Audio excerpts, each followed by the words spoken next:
ओम शांति। 1 फरवरी 2022 बाबा की महावाक्य। मीठे बच्चे, सारे कल्प में बड़े से बड़ी हस्ती यह ब्रह्मा है। इसमें ही बाप प्रवेश करते हैं, इन्हें ही तुम्हें फॉलो करना है। प्रश्न, बाप और दादा दोनों का विशेष गुण कौन सा है जिसे तुम्हें फॉलो करना है? उत्तर, बाप निराकारी सो निरहंकारी है, तो दादा भी साकार में होते सदा निरहंकारी है। इतनी बड़ी हस्ती होते हुए भी कितना साधारण रहते हैं।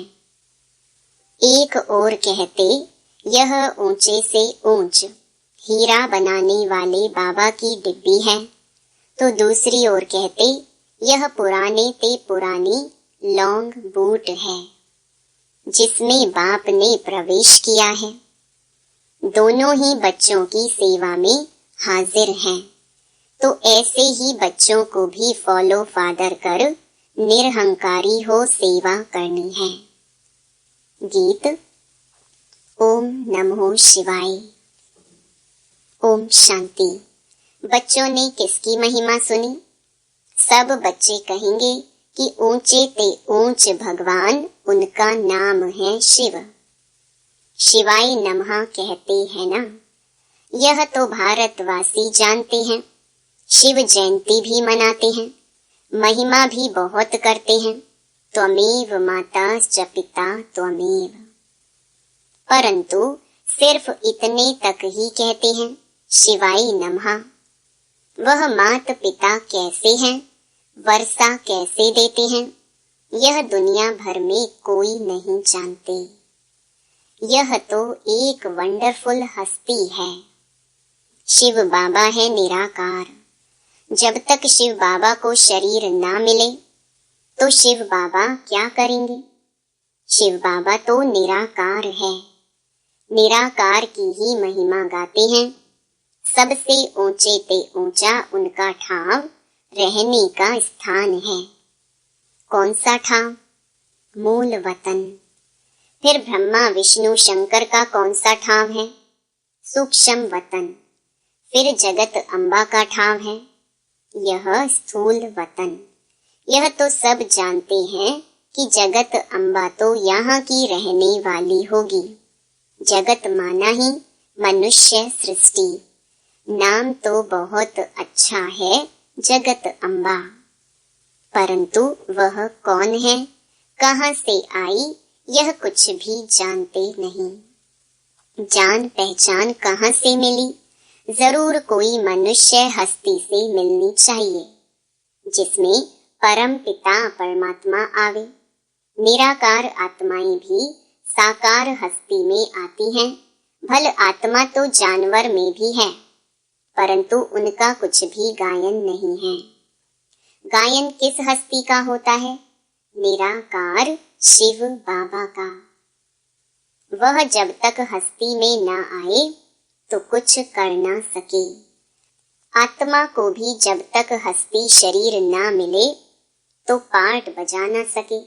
सिर्फ हस्ती का गायन नहीं, हस्ती में जब आत्मा आती है तब ही उनका गायन होता है। बाप कहते हैं मेरी महिमा तो सब करते हैं पतित पावन, परंतु मुझे भी मनुष्य तन चाहिए जिसमें मैं प्रवेश करूं। बिगर हस्ती कुछ कर ना सके तो बाप भी आकर हस्ती लेते हैं। वह गर्भ में नहीं आते हैं। शिव जयंती भी गाई जाती है, परंतु शिव बाबा किस हस्ती में और कब आया यह नहीं जानते। अच्छा, रात्रि में आया, परंतु किस हस्ती में आया यह नहीं जानते। गाते भी हैं भागीरथ अर्थात भाग्यशाली रथ, तो जरूर मनुष्य हस्ती होगी। यह जो हस्ती है जिसमें परम पिता परमात्मा प्रवेश करते हैं, यह कितनी ऊंची हस्ती है। अभी तुम जानते हो कि शिव बाबा ब्रह्मा के सिवाय किसी भी हस्ती में आ नहीं सकता। परम पिता परमात्मा ब्रह्मा द्वारा ही आकर मनुष्य सृष्टि रचते हैं। जब जब भारत बहुत दुखी और भ्रष्टाचारी हो जाता है, तब परम पिता परमात्मा इस हस्ती में प्रवेश कर तुम्हें सुखी श्रेष्ठाचारी बनाते हैं। इस भागीरथ बिगर शिव बाबा भी कुछ कर नहीं सकते, कोई तो चाहिए ना। यह हस्ती शिव बाबा की है, यह ना हो तो तुम शिव बाबा से वर्षा पा नहीं सकते। गाया भी जाता है प्रजापिता ब्रह्मा अथवा त्रिमूर्ति ब्रह्मा। देव देव महादेव कहते हैं। इन तीनों में भी ब्रह्मा का नाम ऊंचा क्यों? ब्रह्मा तो यहाँ ही है जिसके रथ में आते हैं। विष्णु और शंकर को तो देवता कहते हैं। अच्छा, जो ब्रह्मा है उनको देवता कहना चाहिए। वह तो है प्रजापिता ब्रह्मा। मनुष्य तन चाहिए। गाया भी हुआ है प्रजापिता ब्रह्मा द्वारा सृष्टि रचते हैं, तो जरूर ब्रह्मा मुख से ही ब्राह्मण रचेंगे। तो यह कितनी बड़ी हस्ती है, परंतु है कितनी साधारण। इतनी बड़ी हस्ती, इनका रहन सहन देखो कितना साधारण है, कितना निरहंकारी है। अभी आकर तुम्हारी सेवा में उपस्थित हुआ है। देखो कैसे बैठ पढ़ाते हैं। तुम क्या पढ़ते हो? तुम कहेंगे हम राजयोग की पढ़ाई पढ़ते हैं। कौन पढ़ाते हैं? परम पिता परमात्मा। तो छोटे बड़े बूढ़े जवान सब पढ़ते हैं। यह ईश्वरीय कॉलेज है, मनुष्य से देवता अथवा विश्व का मालिक बनने का। यहाँ हम आए ही हैं पढ़ने अथवा विश्व की बादशाही लेने। लक्ष्मी नारायण जब विश्व पर राज्य करते थे तो और कोई धर्म नहीं था, ना कोई खंड था, एक ही भारत खंड था। अब फिर वह पद प्राप्त करने के लिए तुम यहाँ कैसे बैठे हो? इस पढ़ाई बिगर तुम विश्व के मालिक बन ना सको। भारत शिवालय बन ना सके। शिव बाबा ही गाया हुआ है निराकार निरहंकारी। जब तक हस्ती में प्रवेश ना करे तो निरहंकारी पना कैसे दिखावे? कितनी महिमा है अकाल मूरत। परंतु ऐसे नहीं कि वह मुर्दे को भी जिंदा कर सकते हैं। तुम बच्चों को बहुत नशा होना चाहिए कि हमको परम पिता परमात्मा पढ़ा रहे हैं। प्रजापिता ब्रह्मा द्वारा राजयोग सिखला रहे हैं। ब्रह्मा बिगर प्रजापिता किसको कह नहीं सकते। ऐसे नहीं कि शिव या विष्णु प्रजापिता हैं, नहीं, ब्रह्मा ही सारे मनुष्य सृष्टि का पिता है और आत्माओं का पिता है शिव बाबा। बाकी उस पिता को तो कोई जानते ही नहीं, अपनी आत्मा को ही नहीं जानते। कहते हैं पुण्य आत्मा पाप आत्मा, फिर क्यों कहते हम ही परमात्मा हैं? कितनी ठगी है। तुम बच्चे जानते हो आज से 5000 वर्ष पहले पीस, प्योरिटी, प्रॉस्पेरिटी थी। अब बाप कहते हैं मैं आकर सबको नॉलेज देता हूँ। पहले तुम कुछ नहीं जानते थे, अब सब कुछ जानते हो। बाप की बायोग्राफी बाप से ही जानी जाती है। अब निराकार की बायोग्राफी कैसे हो सकती है? जरूर जब साकार में आए तब बायोग्राफी हो। सिर्फ आत्मा की बायोग्राफी नहीं हो सकती है। जीव आत्मा बने तब पुनर्जन्म में आवे और बायोग्राफी भी हो। वे लोग कहते हैं 84 लाख योनियां हैं। बाप कहते हैं 84 लाख जन्म थोड़ी होते हैं, ये सब गपोड़े हैं। बाप खुद कहते हैं मैं ब्रह्मा के तन में आकर तुमको वेदों का सार समझाता हूँ, साथ साथ राजयोग सिखलाता हूँ और रचयिता रचना के आदि मध्य अंत का राज भी समझाता हूँ। जब पहले पहले बड़े बड़े ऋषि मुनि ही नहीं जानते थे तो उन्हों की औलाद फिर कैसे जान सकती। तो देखो, बड़े ते बड़ी हस्ती कितने साधारण रूप में है। ऊंचे ते ऊंच हीरा बनाने वाला बाप है, उनकी यह डिब्बी है। रथ कहो, पुरानी जूती कहो, सबसे पुरानी जूती यह है। पहले पहले जब आत्मा आती है तो बिल्कुल नंबर 1 थी। श्री नारायण को नंबर 1 रखेंगे। श्री लक्ष्मी भी प्लस में हैं। उन्होंने भी पुनर्जन्म लिए, पहले सूर्यवंशी फिर चंद्रवंशी में। ऐसे जन्म लेते 84 का भी हिसाब चाहिए ना। 84 लाख का हिसाब तो कोई बता ना सके। 84 लाख जन्मों के कारण फिर कल्प की आयु भी लाखों वर्ष लिखती है। अगर लाखों वर्ष होते तो भारतवासी हिंदू बहुत होते, परंतु यह तो संख्या और ही कम है। भारत का देवी देवता धर्म प्रायलोप हो गया है। कोई भी अपने को देवता नहीं कह सकते, क्योंकि देवता तो सर्वगुण संपन्न थे। अब वह है नहीं। रावण राज्य है, न कि राम राज्य। दुनिया वाले ना राम की ना रावण की बायोग्राफी को जानते हैं। दिन प्रतिदिन रावण की पाग बढ़ती जाती है, दुनिया पतित होती जाती है। 16 कला से गिरते गिरते 9 कला। सब कहते मुझ निर्गुण हारे में कोई गुण नहीं, आपे ही तरस करो। तो हम सर्वगुण संपन्न 16 कला संपूर्ण बने।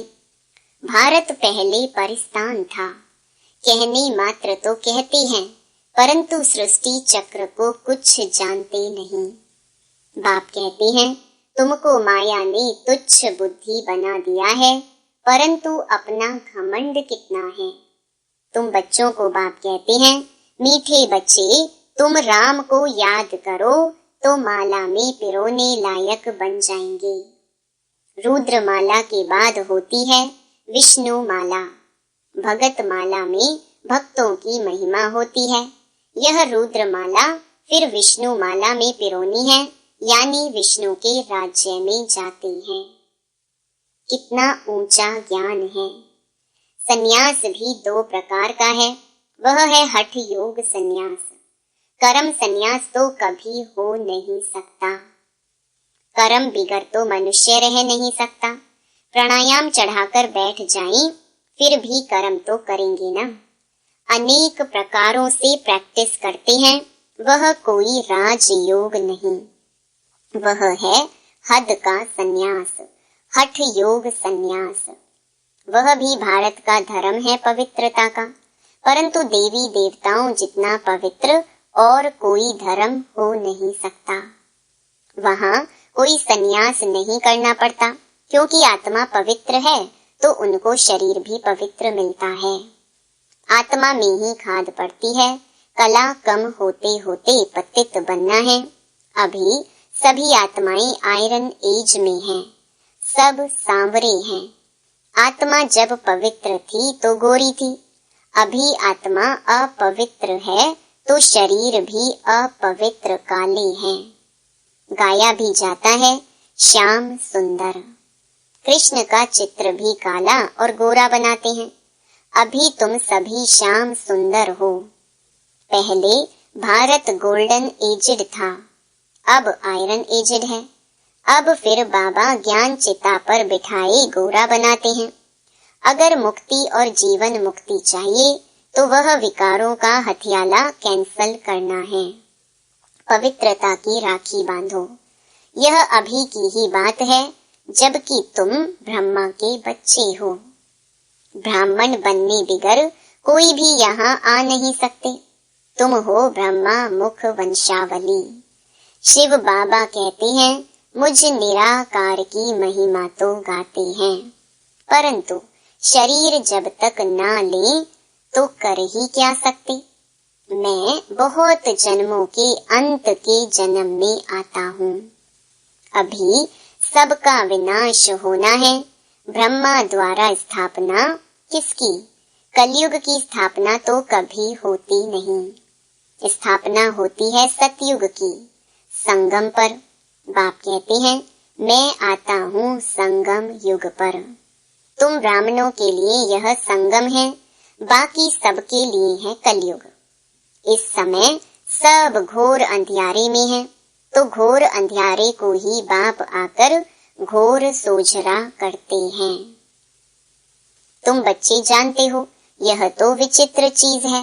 कृष्ण तो छोटा बच्चा है, वह तो कुछ समझा ना सके। कृष्ण की आत्मा भी भिन्न नाम रूप में इनसे समझ रही है अंतिम जन्म में, इसलिए इनको श्याम सुंदर भी कहते हैं। अच्छा, मीठे मीठे सिकिलधे बच्चों प्रति मात पिता बाप दादा का याद प्यार और गुड मॉर्निंग। रूहानी बाप की रूहानी बच्चों को नमस्ते। धारणा के लिए मुख्य सार। पहला, बाप दादा के समान निरहंकारी और निराकारी बनना है, सबकी सेवा करनी है। दूसरा, मुक्ति जीवन मुक्ति के लिए पवित्रता की राखी बांधनी है, ज्ञान चिता पर बैठना है। वरदान, पावरफुल ब्रेक द्वारा सेकंड में व्यक्त भाव से परे होने वाले अव्यक्त फरिश्ता व अशरीरी भव। चारों ओर आवाज का वायुमंडल हो, लेकिन आप एक सेकंड में फुल स्टॉप लगाकर व्यक्त भाव से परे हो जाओ, एकदम ब्रेक लग जाए, तब कहेंगे अव्यक्त फरिश्ता व अशरीरी। अभी इस अभ्यास की बहुत आवश्यकता है, क्योंकि अचानक प्रकृति की आपदाएं आनी है। उस समय बुद्धि और कहाँ भी नहीं जाए, बस बाप और मैं। बुद्धि को जहाँ लगानी चाहिए वहाँ लग जाए। इसके लिए समाने और समेटने की शक्ति चाहिए, तब उड़ती कला में जा सकेंगे। स्लोगन, खुशी की खुराक खाते रहो तो मन और बुद्धि शक्तिशाली बन जाएगी। मातेश्वरी जी के अनमोल महावाक्य। दुनिया में अनेक प्रकारों की मत से परमात्मा की श्रेष्ठ मत। इस दुनिया में 3 प्रकार की मत हैं। एक है मन मत, दूसरी है गुरु मत, तीसरी है शास्त्र मत। अब विचार की बात है, मन मत, गुरु मत अथवा शास्त्र मत सभी आत्माओं की मत ठहरी, ना देवता मत ठहरी, ना परमात्मा की मत ठहरी। भल कोई देवता की मत मिले, परंतु वो मनुष्य आत्मा की मत हुई, परंतु देवताएं तो सर्व गुण संपन्न 16 कला संपूर्ण हैं। उन्हें गुरु मत शास्त्र मत की जरूरत नहीं है। उन्हें गुरु की भी जरूरत नहीं थी। गुरु किया जाता है सदगति के लिए, तो जो अधोगति में है वो गुरु कर सकते हैं, परंतु सतयुग त्रेता में अधोगति नहीं है ना, तो वहाँ गुरु करने की जरूरत नहीं है। वास्तव में सच्चा गुरु एक परमात्मा है, जो सर्व आत्माओं को सदगति देने इस ड्रामा के अंत में आता है। बाकी तो सभी नाम मात्र गुरु हैं, क्योंकि कोई भी मनुष्य आत्मा मुक्ति और जीवन मुक्ति का रास्ता बता नहीं सकती। देवताएं भी मनुष्य से देवता बने हैं, बाकी वे कोई तीसरी आंख वाले या 4 भुजाधारी नहीं थे। लोग तो समझते हैं कि देवताएं कोई मनुष्य से भिन्न होंगे। हाँ, भिन्नता यह है कि वो 16 कला संपूर्ण होने के कारण बहुत पवित्र हैं। उन्हों के संस्कार शुद्ध थे। बाकी मनुष्य तो मनुष्य थे। मनुष्य में जब दैवी गुण है तो उन्हें देवता कहते हैं। अब यह मत हमको परमात्मा द्वारा मिल रही है। हम मनुष्य मत या गुरु मत पर नहीं हैं, हम चल रहे हैं परमात्मा की मत पर। सभी आत्माओं से परमात्मा की जरूर श्रेष्ठ मत होगी। अच्छा, ओम शांति। मेरे मीठे मीठे भाई और बहनों, बाबा के इस अनमोल खजाना यानी ज्ञान रूपी मुरली को जन जन तक पहुंचाना हम सब की कर्तव्य नहीं बल्कि धर्म है। मैं तो अपना धर्म निभा रही हूँ, अब आपकी बारी। आप भी अपनी व्हाट्सएप और फेसबुक और दूसरे सोशल मीडिया के ग्रुप में शेयर कीजिए। क्या पता आपके इस नेक काम की वजह से किसी की जिंदगी जीने की एक नई राह मिल जाए। और हाँ, आप भी इस YouTube चैनल को सब्सक्राइब कर लीजिएगा ताकि आपको भी रोजाना बाबा की मुरली को सर्च करना ना पड़े। शिव बाबा की अमृत वर्षा हम सब पर ऐसे ही बरसते रहे।